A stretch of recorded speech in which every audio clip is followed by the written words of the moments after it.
Hello, I'm Sarah Levy-Geiger de Rodriguez, an international executive speaking consultant, opera singer, and the founder of Cadenza. Enchantée. If you feel like your exciting plans as a CEO or founder are met by a group of reluctant and grudging employees who tend to enjoy the comforts of familiarity, routine, and repetition, you are not alone. Maybe you have maximizing plans for your company. Perhaps it's to gain a greater market share to dominate your industry. Or you're looking to scale your company from a local to global player. Or perhaps you just have the altruistic urge to reward your talented employees with a bigger cash bucket to retain and show that you value them. Whatever it is, we are going to look at why CEOs with a passion to improvement can hit a brick wall of resistance and what you can do as a CEO to break barriers to change in your organization so your plans materialize successfully. By the way, if you're new to our channel, make sure to subscribe, and if you're already a subscriber, remember to like this video and leave your comments below. Let me know what you think. You can also find a summary article that accompanies this series with some advisable CEO communication tactics over on our website. Check that article to learn how to incorporate and position yourself more effectively as a change leader to gain influence and clout with your team. I've linked that in the comment section below. The risks of mishandled organizational change relate to the inability to scale profits and innovation, but beyond that, your human talent can plummet, dragging all progress to a standstill. So why does change management lose momentum? Humans have a proclivity to negativity. This is why many teams get trapped in a fixed mindset that can feel impermeable to you as a leader or CEO. Entrepreneurs tend to be quite change-seeking individuals, operating well in disrupting their industry, innovating and building their empires. But employees, that's a whole different story. The motives behind an employee versus a founder can vary drastically.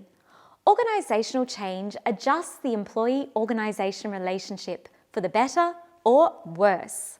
Implementing careful change leadership is a gainful way to reduce risk, engage in emotionally intelligent leadership approach bespoke to your organization's unique set of conditions, and garner trust and rapport with your employees. Did you ever have a thrilling new initiative that you wanted to roll out for your team? Or maybe you purchased something for them, only to notice that their positive energy didn't match yours? Here's an interesting concept to consider. Negative intensification bias tends to trigger an expectancy and focus on the worst of a new undertaking rather than exploring possible benefits. This tendency to attend to, learn from, and use negative information far more than positive information is something that shapes the human proclivity to negativity and can cause your team to have a fixed mindset such that they react, reject, and respond with coping strategies that can thwart all your attempts for organizational transformation. To compound that, the absence of an effective change leader will also have a negative impact on how stimulated the organization is to embrace and incorporate change. Effective change leadership will assist you to recondition and influence your team to embrace new perspectives and horizons. Research indicates that employees will demonstrate various coping strategies that can deleteriously affect the founder's vision and scaling goals. Knowledge of the potential for these negative behaviours to come out to play in the face of change, even among your top talent, is the best way to prepare for complex implementation process. Let's explore some typical coping strategies that employees may demonstrate in response to change. If you know the potential for these negative behaviours to come out to play in the face of changes you're making, even among your top talent, you will be better prepared to implement your complex process to garner trust and rapport. Take a listen to these key compensatory coping mechanisms that your team could deploy in the face of a negative view of changes you're making. Lowered productivity, doing beneath the minimum and slacking off. Reduced engagement and passivity, having a very blasé approach to everything. Absenteeism, chucking sickies, showing up late even. Depleted job satisfaction. Incivility, verbal aggression, offensive or toxic communication fired at you or other colleagues. Decreased morale and resignation. If you're a CEO or founder, like myself, a decade in, you will have seen all of these behaviours. These coping strategies are common among our employees when responding to changes like demotions, relocation, an adjustment of process, the need for more accountability, or some workflow tweaks. How can a change leader manage reactions so that organisational behaviour doesn't plummet, placing both team morale and company's growth at risk? How can you, as a CEO or founder, continue to innovate and not be bashful of your team's reactions, and instead find a way to guide the talent to take the action positively without fallout? It all comes down to how you manage employee reactions in your responsibility as a change leader. You've got to step up into a change leader role. The human tendency for negative bias and negativity is something that no founder can control. Emotional reactions and perceptions among employees will run like wild horses, especially in the face of change. But despite this, you can streamline organisational behaviour like a diagnostician to predict pushback points, preempt negative behaviours, and instate clear and amenable rules of play. Influential change leaders seek to hypothesise, inquire, and respond to the emotions of the individuals they lead in the mission to gain congruence and alignment between the team and the new processes, methods, and ventures. This process is mitigated only through the implementation of strategic communication strategies. And guess what? It's a trainable skill. As we've discussed, employees will demonstrate various coping strategies that can deleteriously affect your vision and scaling goals, and even the benefits you can offer them in the future when you attain growth.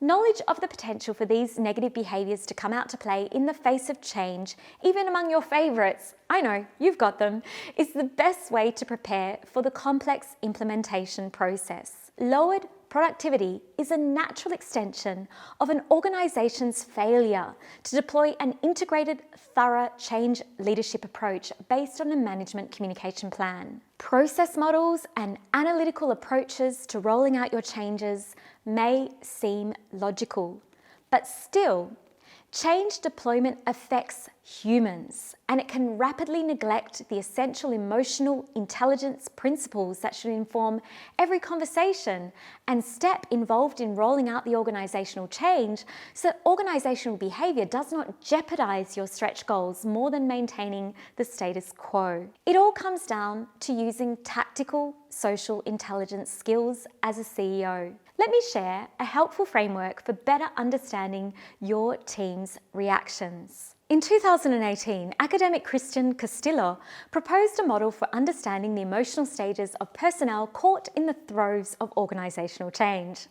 This model has since been validated and is a valuable guide to considering possible employee reactions to change initiatives as a CEO, founder, or change manager. If you're a CEO tuning in and you're on the brink of a change management plan, knowing the 6 emotional stages your employees can move through can make you better prepared. Each of these behaviours relates to possible trajectories your team members can take in the face of a negative impression of change. The first stage is denial and anger. Here, the employee experiences disbelief or anger at the unexpected nature of the change. Self-regulation within this stage will be challenging for employees with lower emotional intelligence tools to navigate high-pressure contexts. Bargaining. At this stage, the individual or your employee seeks to navigate new boundaries to gain advantages and benefits in the face of change. It's only human. Don't be too hard on them. Sometimes this behaviour may be coercive. In other instances, it might be directorial and power-seeking, or even manipulative. In other cases, it may be a civil measure to seek a positive solution to the new status quo or process. try to give your team the benefit of the doubt if you see this behaviour emerging. Depression. Here, the employee experiences a well-being impact due to the pressure and stress of the change or depleted interpersonal relationships at work that have a mental health impact. Revising. The moment at which an individual or employee may reconsider their position and future with the organisation owing to dissatisfaction and discomfort with the changes. Their new identity may also cause them to seek further afield, and they may also gain from change a new influx of perspectives that allow them to start to question everything. Deserting. The one that you might dread at times and the one you might actually secretly hope for. In this stage, the individual nominates to leave the organisation. And then we have acceptance. The employee eventually resigns themselves to the change and accepts it or embraces the changes as a new mode of operating. That's the utopia we're all aiming for. It can be challenging to hypothesize where your team members are in your change leadership undertaking. Never assume that the whole team feels the same, that they feel excited or they feel angry or they feel demoralized or they're revising. We really don't know what they're thinking. In fact, at any given time, all your team may show each of these stages, and this is why leadership is not for the faint-hearted. I'm sure you already know that. I should also say that leadership is not for a person without verified communication tactics. You need tools for this.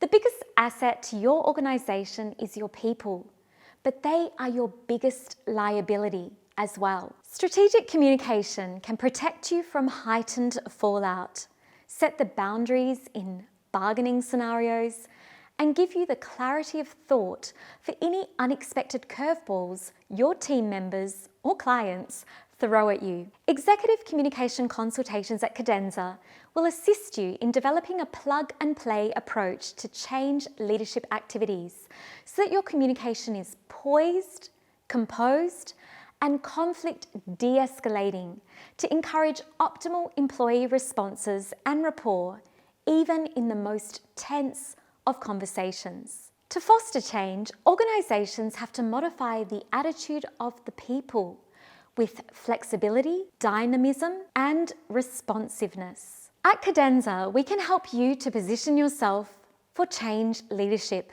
by enhancing your leadership communication skills, reputation management, and overall presentation skills. We can also assist you and guide you to develop your team's communication abilities, emotional intelligence, and their ability to communicate more effectively under pressure. Today, we covered employee risk factors to watch out for that can cause your vision to lose momentum. I outlined some common coping strategies that your employees may use in the face of change, and we talked about how you can prepare for emotional reactions across your organisation that can sabotage your growth vision so that you can be best prepared to streamline your behaviour to inspire the ideal behaviours you require throughout your organisation. Don't forget to check the accompanying article for more ideas on this topic over on our website. I've linked that below for you.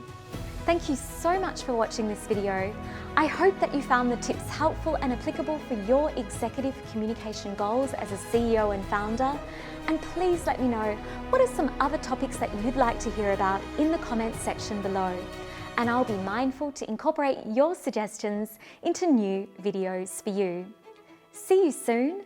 Thanks for watching, and ciao for now.